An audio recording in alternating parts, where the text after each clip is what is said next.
Good morning. Thank you all for joining us today. My name is Jeannie Huang Lee, and each year I have the privilege of working with the student organizers for this annual conference. It's my role today to make sure, or try, that to make sure that we're on schedule, at least starting out. A few announcements before we begin. Each year this conference is a student-run effort, and they again have put together a stellar lineup. Please take time to thank them and congratulate them on a job well done. I'd like to remind everyone to please turn off your cell phones or set them to vibrate. Bathrooms are located to the left when you exit this auditorium. Okay. And volunteers will be by the registration desk to help answer any questions. Thank you.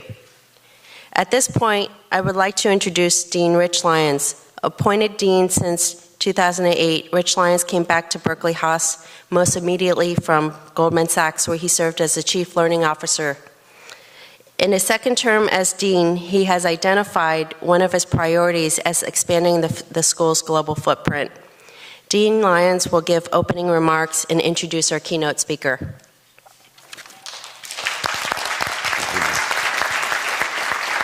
Thank you, Jeannie, and thanks to all of you for being here. I know on a Saturday there are a lot of things competing for your time. So my name, as Jeannie said, is Rich Lyons. I'm the Dean of the Haas School here at UC Berkeley. Berkeley has been facing Asia for a long time, from its very beginning. In fact, if you look at the founding documents for UC Berkeley and for the Haas School of Business, there are repeated references to Berkeley as the gateway to Asia. And of course, that was 125 years ago, right? I have the opportunity to serve on a family of mutual funds that is Asia-focused, and if you are in a room of portfolio managers who think only about Asia, you get even more excited about what this region is going to look like over the period of our lifetimes, and certainly even over the near term. So this global brand that is Berkeley, that is Berkeley-Haas as well, this is an important part of the school, obviously. Jeannie mentioned it's one of the focus areas for the school right now, and for me. My field is international economics and finance and international business. Let me just give you one very quick point on this. I was in Shanghai just about 3 weeks ago, and we were signing a memorandum of understanding, an MOU, with one of the three Central Communist Party institutes for leadership development in China. So China actually has, for its highest potential Central Party people, it has 3 leadership academies. One of them is located in Shanghai, 2 are in Beijing. These are for the leaders of the state-owned enterprises and for the mayors and vice mayors and public sector officials. The highest potential people. And we just signed an MOU to help them they're already doing it very, very well, but to play a role in the leadership acceleration that's getting done at the Shanghai element of this three institute system. It's called CELAP, C-E-L-A-P. Very, very exciting. So we continue to invest in this area, and it's absolutely fascinating to see how one can, because we're a public institution. You might wonder, well, how did Berkeley get that, right? We're public, and we compete largely with elite private schools, wonderful schools, but being public mattered to them.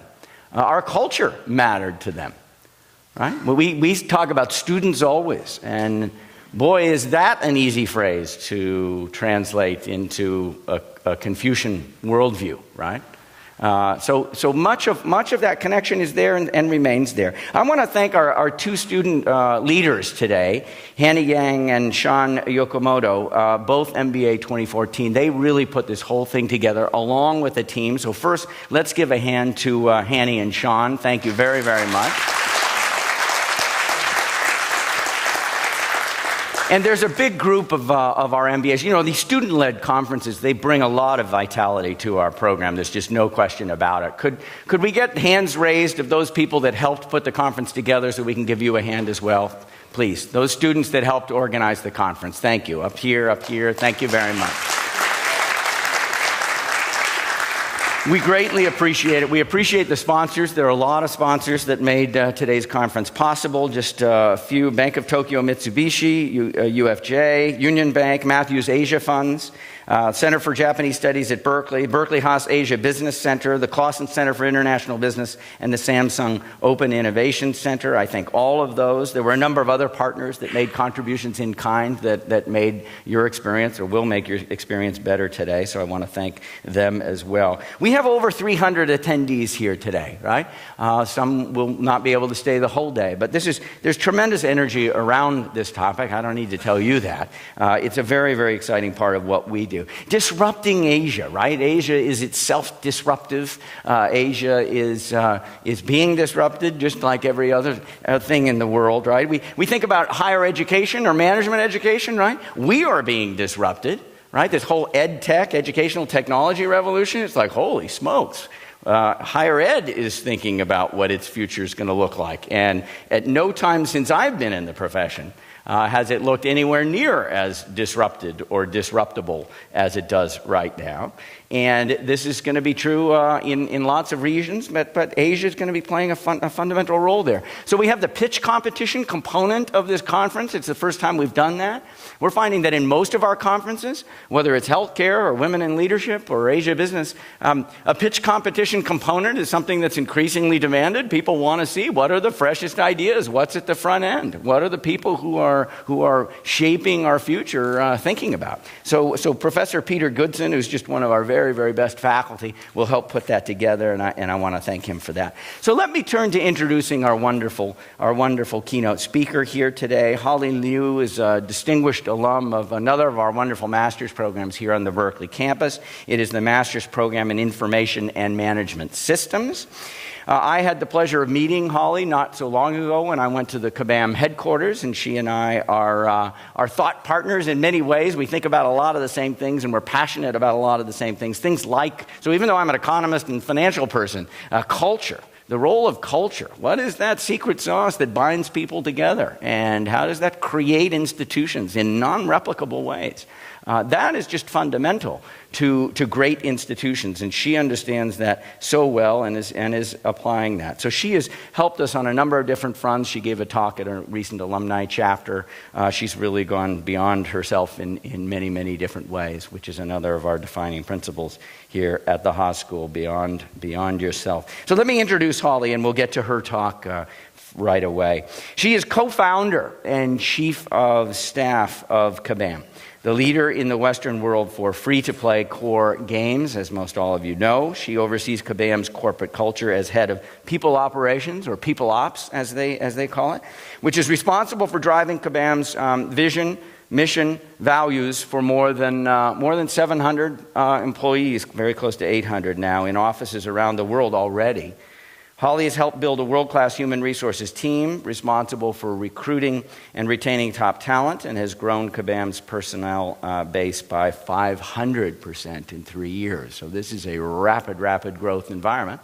And if I could just underscore that, we have a lot of students in the room. Hire them, okay? Hire them. All of you are in part here to see some of the talent that we have, and the hiring that Holly and Kabam does. Obviously, there will be lots of opportunities that come up here. She received her master's in information management and systems, as I said, from Berkeley, her BA in mass communications from our sister university, UCLA. She was named to Forbes top 10 women entrepreneurs to watch. That was 2013, one of Fortune's 10 most powerful women in gaming. And I have to say right up front that because of a family conflict on the kids' front in particular, I am not going to be able to listen to her talk. I'm going to make sure that I follow up on it. It will be videotaped, and so I'm going to have to duck out of here. But you are going to love this talk. She is absolutely terrific. And let me turn it over to her. Holly, thank you very, very much.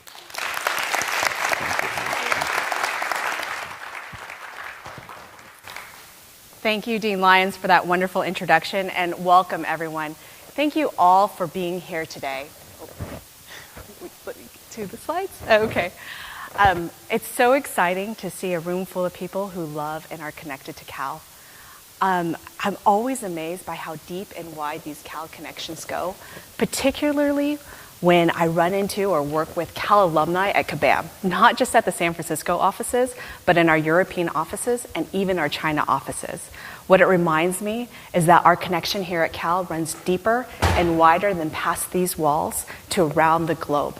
And it is that strong connection that has really been the seed of Kabam, not only its history, but who we are and who we will be. And you'll see this connection threaded through my story at Kabam. But before I talk about that, I want to talk to you about defining moments. When you guys think of that phrase, what do you picture? I'm sure some of you are already picturing a moment maybe that you had at Cal. Others of you may be thinking about a defining moment at a sporting event. That's what I think of. I think of the last play of a basketball game, and the person can either shoot for the ball or she can pass it. But whatever it is in that defining moment, it is her response that will define the conclusion of that game. The interesting thing about defining moments is that the only thing you really can control is your response. And usually the thing that you're responding to is something that you didn't even start. It's really out of your control.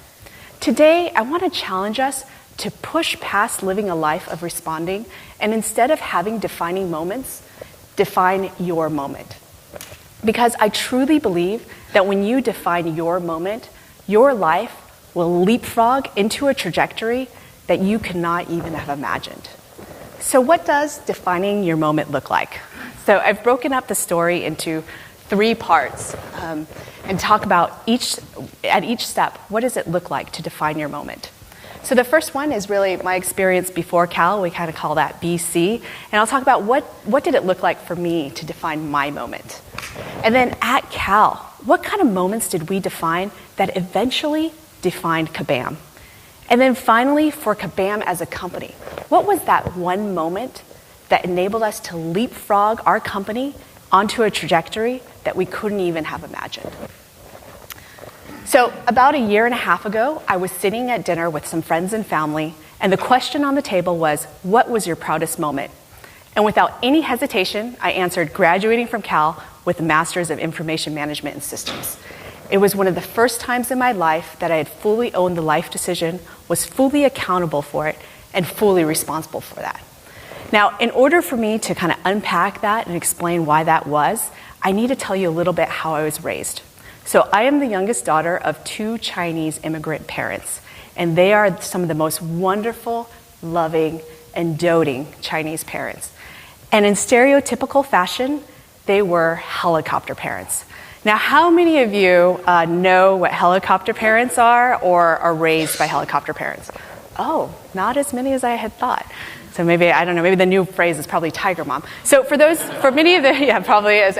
So for many of you who don't know what helicopter parents are, I found this image for you. So it's really where the kid stands in the middle and the parent hovers around them, making sure that they had enough to eat, they're sleeping enough, and in my case, eating their vitamins. Now, all of this is to ensure a good life. Now, what does a good life look like for a helicopter kid? Well, it's so that they could do well in school, so they could get good grades, so they could get into a good college, so they could find a good job, and eventually, for me, find a good husband so they could have a good family and have good kids, and then they could do well in school, and then thus is the circle of life for a helicopter kid, right? Exactly. So you can only imagine that for most of my life, even through my first job out of college, was heavily influenced and heavily funded by my parents. So I was living a life of responding to these defining moments. I couldn't define my own moment. So when I graduated from UCLA, I realized I had a passion for people and technology. Like a good helicopter kid, I got a job at a Big 5 accounting firm. My parents were so excited, and I was terrified. So I remember just thinking the night before, really hoping, I said, oh my gosh, I really hope that my job duties included filling out a Scantron or completing a Blue Book, because those were the only things I knew how to do. Suffice to say, my job duties didn't include that. They included many other things, and it was quite a shock for me.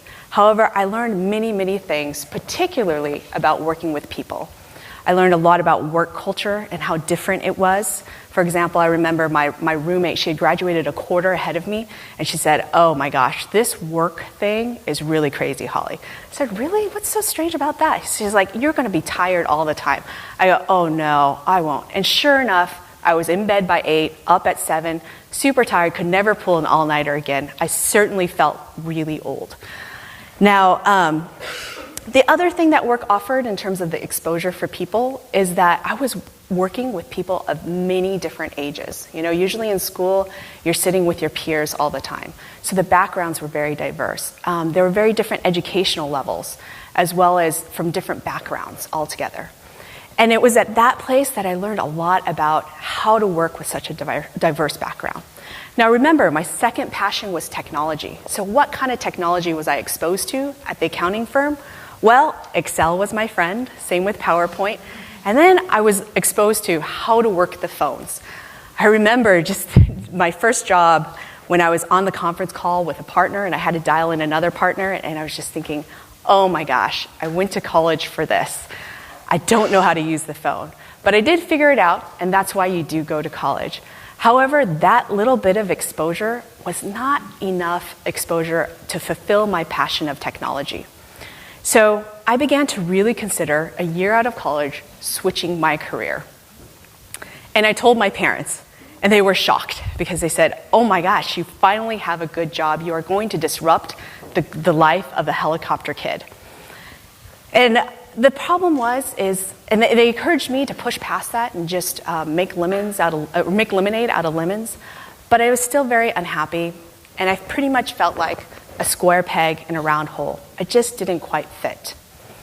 So I began to research, what did it look like for me to change my career? And for me, I realized it would be great to go back to school and meet up with my old friends Scantron and Blue Book. So what I did is I researched some of the best programs out there, and I found this program at Cal, which perfectly married my love for people and technology, and it was right near the heart of Silicon Valley. So I applied. I think it might have been the only school that I applied to, and I got in. I was really excited, yet terrified. Excited because I was finally going to be graduating from being a UCLA Bruin to a Cal Golden Bear, and terrified because outside of my passion points for people, technology, I realized I had a passion for making a salary. I liked getting paid. And now for one of the first times, instead of them paying me to work, I had to pay somebody to give me work. And I'm so happy that I decided to go into debt for that. Because had I not decided to do that and fully own my decision, there was no way I could define my moment. And that decision to define my moment set the foundation to define other moments to come.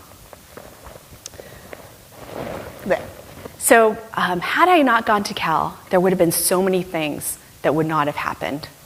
Had I not gone to Cal, I would not have studied from some of the best professors in product design and product development from the iSchool and the Haas Business School. There, they taught me some of the skills and methodologies and practices needed to design.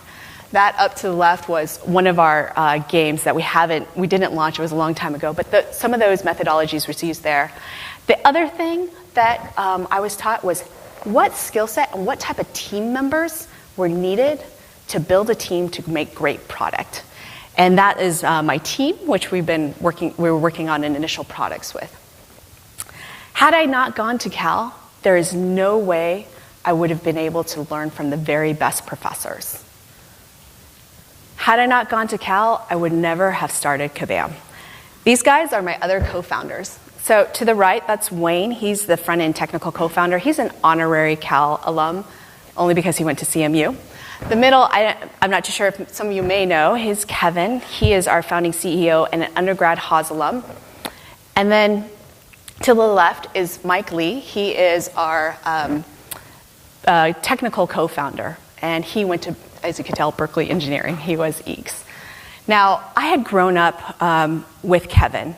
However, had I not gone to Cal, we would not have been reacquainted. We crossed paths when I was my first year in iSchool, and it was his last year in undergrad Haas, and I had roomed with one of his friends.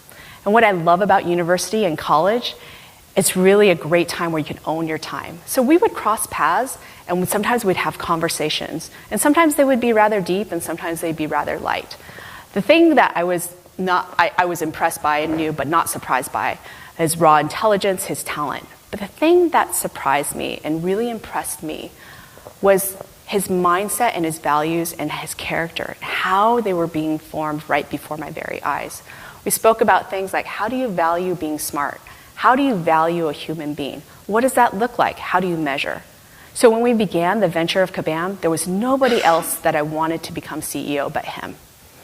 Now, Mike Lee, we didn't quite cross paths at Cal, but I fully believe, had I not gone to Cal, there's no way that we would have worked together, or worked together as well.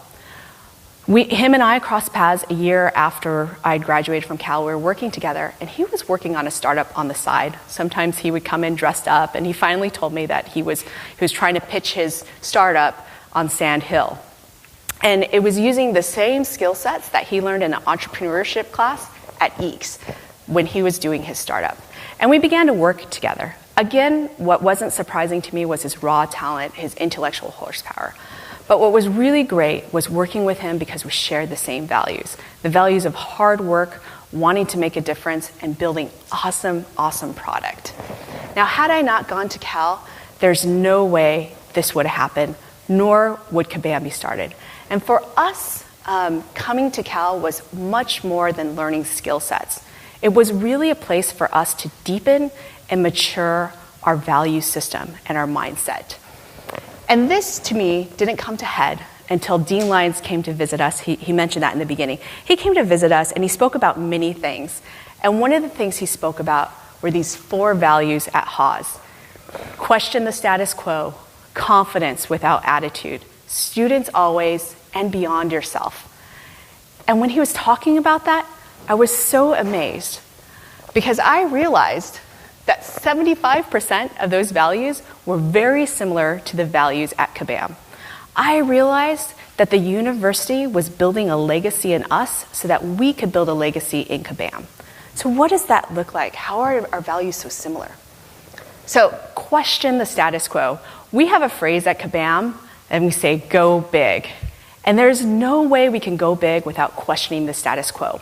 In fact, about every year and a half, Kevin gets in front of the whole company and makes this big company goal that requires you to really think and question the status quo and push past that. And if we achieve that goal, the whole company gets to go on a company trip. And it's really fun. We've been to places like Vegas, Tahoe, the Kabam Europe's been to Mallorca. In China, we're going to Hong Kong this year. And it's really great. But there's no way we could go big without questioning the status quo. My favorite value, when he said confidence without attitude, I said, oh my gosh, that is us. So at the heart of our value system, we talk about act with Kabam class. What does that mean? Well, we talk about these 2 phrases, conviction and humility, particularly when we are approaching change. So our vision is a pretty large vision. We want to be the #1 free-to-play gaming company. And that's a pretty big vision. Sometimes that means change because we need to be sensitive to the market. And every time we approach change, we always talk about approaching it with conviction that you're going the right way and humility so you can course correct. Because without humility, there's no way you can learn. And if there's no way you can learn, you can't adapt, you can't be resilient, and you cannot succeed. And finally, beyond yourself. I love it when Kabamers talk about what's best for the org. That's a big question that we always ask. Kabamers keep on pushing past that. And then as an organization, we push even further and say, what's best for the customer to have this long-term relationship with them? So much so that our first value system is start with customer loyalty. So as I mentioned, I had not realized this, but going to Cal was much more about learning a skill set or a methodology. It was much more about deepening our value system. And the university very much left a legacy in us that allowed us to define Kabam. And I truly believe that when we defined Kabam like this is what has set us apart on a trajectory that we could not have imagined. Now, strategically, what was that one moment that Kabam defined so that it can catapult us into a direction that we couldn't have thought of. I truly believe it was when we decided to expand into Kabam Asia by opening up our China office. That China office opening and the beginning of our Asia expansion began with a phone call with a BD person in China. And a few weeks later, Kevin was on a plane for a week-long trip in China. When he came back, he had hired a managing director who was actually a Cal alum, a VP of product, and that an executive producer, which was the person we had called. We had hired him away from the company, all in China for an office that wasn't even incorporated yet. When he came back and told us we're opening office in China, I got 3 people, we were just shocked. What did he see? What was so compelling over there? What moment was he trying to define? In order for me to answer that, I need to explain a little bit about us as a company, our business model, and kind of explain the landscape to you. So this is a mock of our first game, Kingdoms of Camelot. I helped design this game, and this game has garnered over 20 million players around the world and has become a top 10 strategy-based game. So for those who don't know what strategy-based games are, it's basically where you grow resources such as wood or food and use the resources to make your kingdom and build your buildings in your kingdom. And then you also want to train troops so that you can expand either through attacking or building alliances. So this type of gameplay is kind of deeper strategy-based. Now, our business model is free to play. It's certainly free to play, but if you want to speed up your building, you will pay. Or if you want some extra attack or some type of extra advantage, you will pay. Now, this model has been around for over a decade in Asia. It is relatively new in the West. So why is that? For me to explain why that is, I need to give you a little bit of context about the Western gaming markets. So in the Western gaming markets, you usually use a console to game. So you usually have an Xbox or a PS3, and you buy the disc and you play it. And you can play it over and over, and it'll always stay the same. And if you didn't like it, unfortunately, you have already spent your money. I liken that business model a lot to going to the movies.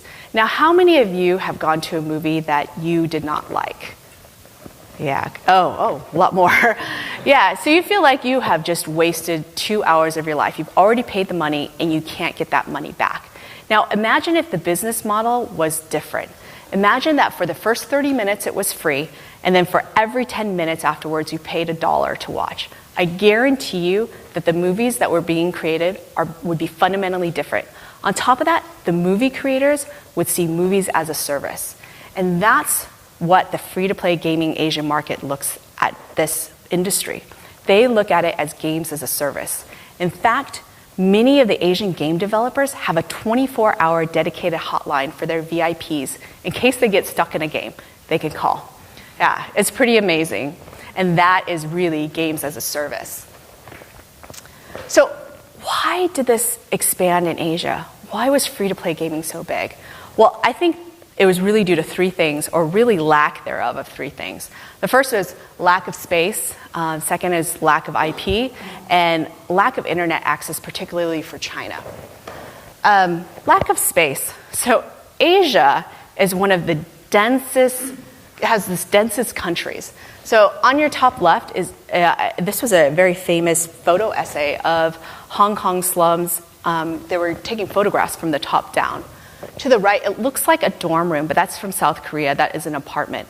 My favorite is this bottom right. Those are called coffin apartments in Japan, and I don't even think that women can even stand up. And then the bottom left is a typical Chinese apartment. So you can only imagine, would it really make sense to buy this box, this console, and store it somewhere? There just was a lack of space. And for those who don't know, in China, these consoles were actually heavily regulated. So even if you could get your hands on one of them, they were extremely expensive, and then you had to find some place to put it. Now, the second thing is lack of IP, particularly in China, the looseness of IP law. Now, particularly in China, when you have a disk or something that you could create and manufacture, it will be completely it will proliferate really easily, and it will turn out like this. Right, many pirated DVDs, exactly. Some people are nodding their heads, so I know that they know this. My friends and I have a running joke about copyright and what it means in China. We say copyright means the right to copy. Yeah, and we think it's funny because the West looks at innovation a little bit differently, but in China it's a cultural mindset and sometimes an honor to be able to perfectly copy how something is.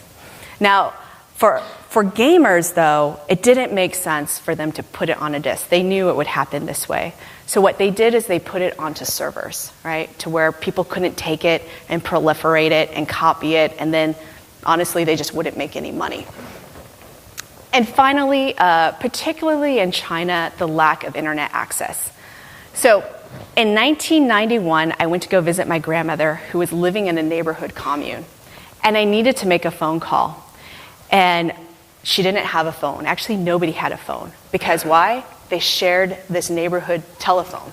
I ran there to the booth. There was a man who manned it. It was very much a phone looking like this, a rotary phone.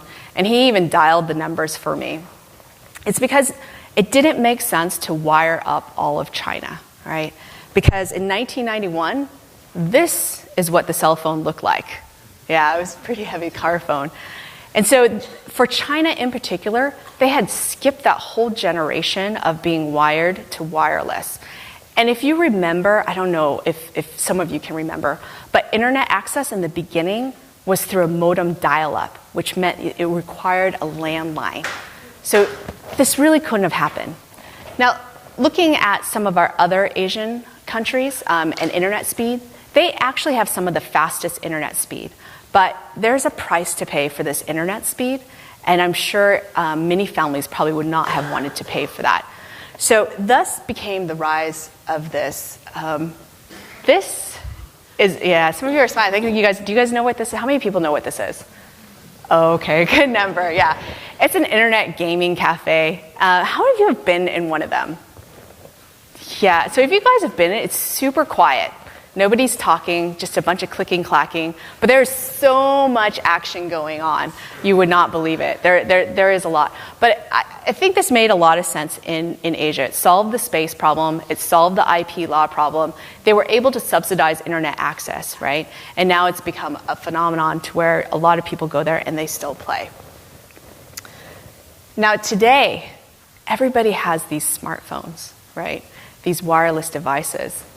And it's really these wireless devices that has really changed the gaming market. Now, it was 2010 that Kevin had gone. And in 2010, you'll see the trajectory started growing on the number of smartphones. So this is a smartphone growth, right? The bottom one is tablet. But that's when it started eking. And I think what Kevin saw was very much an opportunity of learning from the free-to-play gaming market in Asia, games as a service, as well as combining this with our smartphone growth. So right here, you see that the market has grown tremendously. Now let's talk about revenue. Now, I only was able to get a slide about revenue in gaming. The purple is Asia, the green is rest of the world, and the red is Europe, and the blue is US. By 2018, it is forecasted that in Asia alone, it'll be $25 billion market. And that's just Asia alone for gaming. I haven't even talked about what other innovations, other business models that are going to happen as a result of these smartphones and these tablets.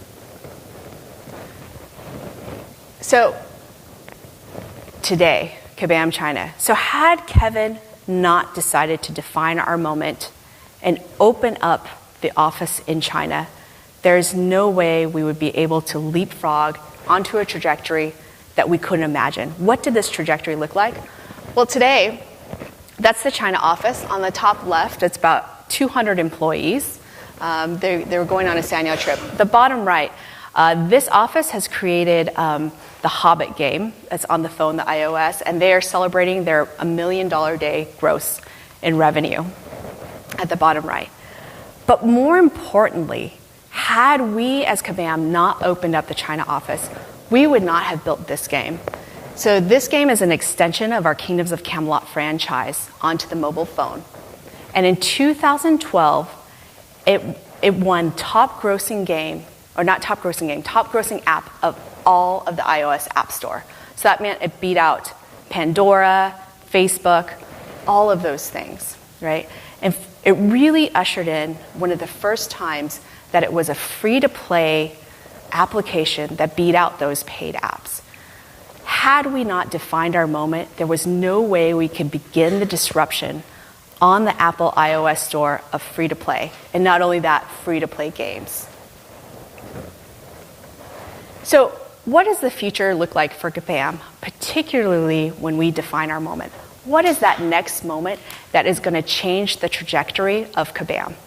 I truly believe it's moving from the east to the west.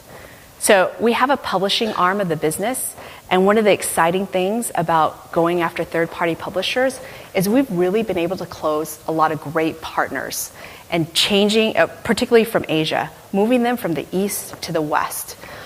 This is an example. To the right is Jiji Sangua, which is one of the more popular games in China.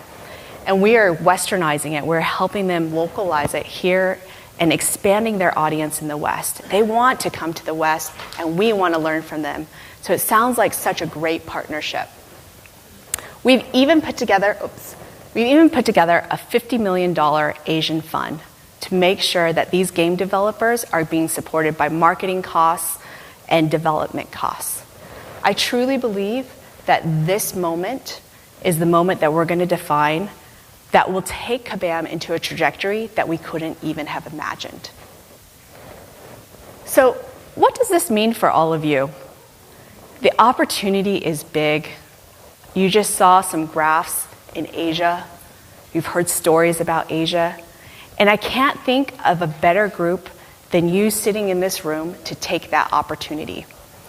And when you take that opportunity, I urge you to not have defining moments, but ask yourself, how will you define your moment? Thank you.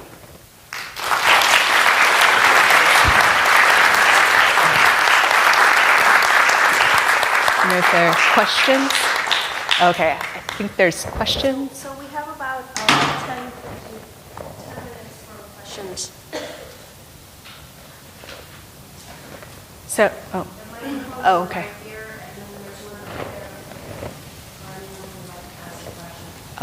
Sure.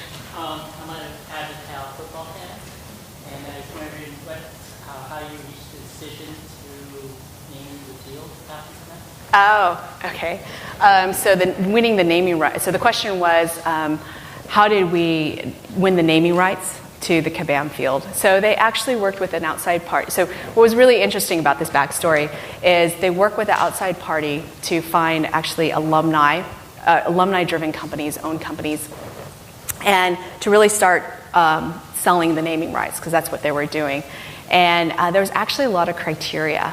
And one of the criteria that made a lot of sense was that we were in gaming. Like, you wouldn't want a chemical company on there. And then what was really so great is most of the co-founding team is from Cal as well. And that is actually really personally very special to me. So, did that answer your question? Any other questions? Sure. Hi. What is your favorite part of your job? Oh, so this is Jay over here. His question was, what is your favorite part of your job? I still very much like working with people. I get super passionate about when people really enjoy the culture of Kabam. I love creating that experience so that when they come to work, they can feel like they're achieving greatness. Any others?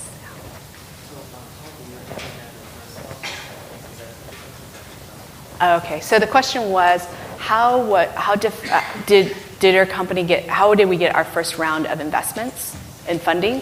So we started in 2006, and the investment market looked very different at the time. We didn't have incubators, we didn't have pitch competitions, so we were going on Sand Hill Road. Do a lot of people know about Sand Hill Road? Okay, that's where the old VCs are. Well, not old, excuse me, if any of you are from there. But so we were able to, here, I just won't touch it anymore. So we were able to get a seed round of funding from Canaan Partners, And at the time, we actually we had just a PowerPoint deck and we were pitching it. And it was actually one of their first times that they were doing a seed round. I really credit Kevin for that. He really went in and raised that, and they actually incubated us for a while. Any other questions? Oh, yeah, back there. Yeah. Actually, my brother-in-law is a solo game maker, and so I have a question on behalf of him. And my question is, how do you market your game in China? Oh, okay. That's a pretty loaded question. So, I really would say in terms of you have two options: getting it featured by either Google Play or the Apple iOS, which might be a little bit harder for a solo game developer, or you can buy into ad networks and partner with an ad, which might be a little bit easier, and buy traffic towards the game. And that's probably going to be a little bit easier for your brother to do. Yeah. And, Abhishek, and then there. Yes. My name is Abhishek. I work for a biotech that's planning to expand in China. Yeah. And I was just wondering, you're going from east to west. There's some cultural challenges with that. How do you plan on addressing those? Moving the games from east to west? Yeah, so oftentimes I think you might have saw the art style is one of the things that is really big. So we actually have an entire localization team in the West. And actually it's ran by, you remember that phone call that we made to that BD person who became an executive producer? It's ran by him. And many folks on that team is kind of interesting. It's a melding of folks who are very familiar with the Eastern markets and very familiar with the Western markets. So it's quite a diverse team, and that's how we kind of counteract that. Yes. Hi, this is Joseph. My question is, making a successful game is like making hit music. Part of that is pretty unpredictable. So how can you be sustainable, successful, and be more successful than Zynga? Yeah, that's a great question. So how we like to view our games is that we're not creating hits. We are creating durable franchises, or what I liken it to, durable TV series. So I don't know if you've heard of The Simpsons, but they've been around for over 26 years. It's just an amazing franchise, and people love it and endure it. So really with us, we actually talk about creating franchises. In fact, our Kingdoms of Camelot game has been around since 2009 and has grossed over $250 million in its lifetime, and still keeps on going. To this day, there are customers who still log into it, still play, and still love it. So we focus on making sure the game is durable. Oh, yeah. Yeah, you talked a lot about that. Can you talk a little bit about how you guys evaluate either the other large Asian markets, Korea, Japan, or the emerging Asian tiger markets? Are they similar type of game? I know there's Yeah. Yeah, so you are right. So the China markets are very interesting because I think they're a little bit separate than Japan and Korea. Japan and Korea, their gaming markets are kind of leaps and bounds, to be honest, even past the Western markets. In fact, the number one mobile game out there is by a Japanese company called Gung Ho, and they've made over $1 billion. That's how big the market opportunity is, and it's probably even more, right? Just because they're number one. So definitely in Japan and Korea, high growth, and really they are pushing the boundaries of like, hey, what is that next thing? Oh, like Indonesia, Thailand? Not as much. We're not focused on them as much. I think the infrastructure isn't fully quite there yet. Even our focus on China is not as much as it has been kind of Korea, Japan, but we do have a good portion from there. We localize in those languages. Oh. Hi, I'm Taka, and my question is, I think the game industry is sort of kind of very competitive, and how to, let's say, differentiate your company, or what is the best kind of strong point of your companies is my question. Well, I guess I can answer this in two or three ways. One, I fully believe the people and the culture and the mindset is really a differentiation, right? You have to think about games as a service. And then you have to think about not just games as a service, but building a game that is lasting and enduring, right? And that's really how I believe that us as Kabam is really going to be able to win in the markets, is really those two things. It's the mindset and really building products that are going to last. Excuse me.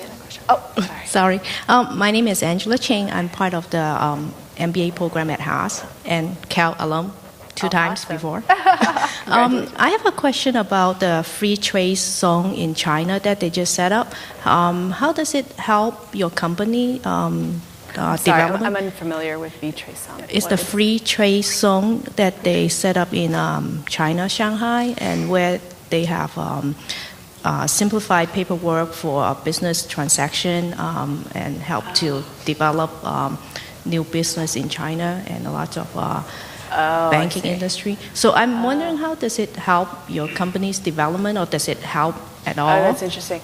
I'm unfamiliar with that, and it's probably because we incorporated before. Like we started Kabam China before. If you, maybe you're familiar with it, but we incorporated as a WOFE, a wholly owned foreign entity. So I don't know if it would Maybe I relate or can not. catch up with you later. Yeah. Okay.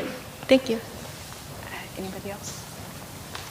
I have a question. Hi, Holly. I'm Albert, and I work at a large company, Wells Fargo. And I'm curious, when you're the head of people ops, what do you look for in managing a team, or what kind of skill sets do you put together for a team for it to run efficiently, especially in international borders, and how do you make that work? It's a loaded question. There's a lot of machinations that we've looked at. So one of the things we look at is skill sets, capabilities, as well as experience, right? And we want to make sure that the skill sets make a lot of sense. Not only the capabilities for kind of how much experience have they had, and the experience is really on the genre side as well. So we really look at genre experience, all three of them together. Now, globally, it becomes very interesting. So we also have teams that localize, and they localize in many languages. So we have kind of a model that's a little bit shared and a little bit kind of a nexus.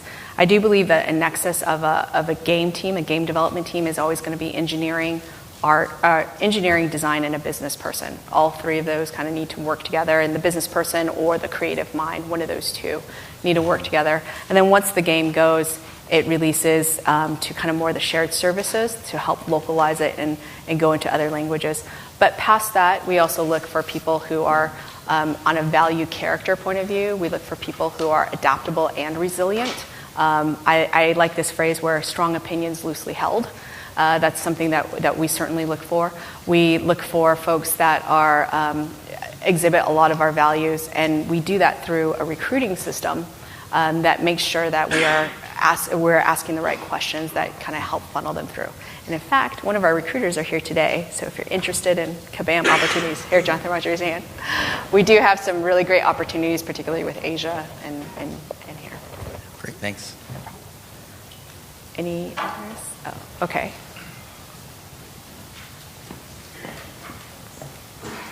Hi, my name is Yuji. I have a related question with these questions. There are big differences in the foreign countries, especially in Asia, such as the cultures and business manners. And the localize is very important factors. But what do you mean the localize? There are a lot of ways to localize, so please explain more detail. Sure. So when we talk about localizing, we mean translation into other languages, and it's not just a rote translation.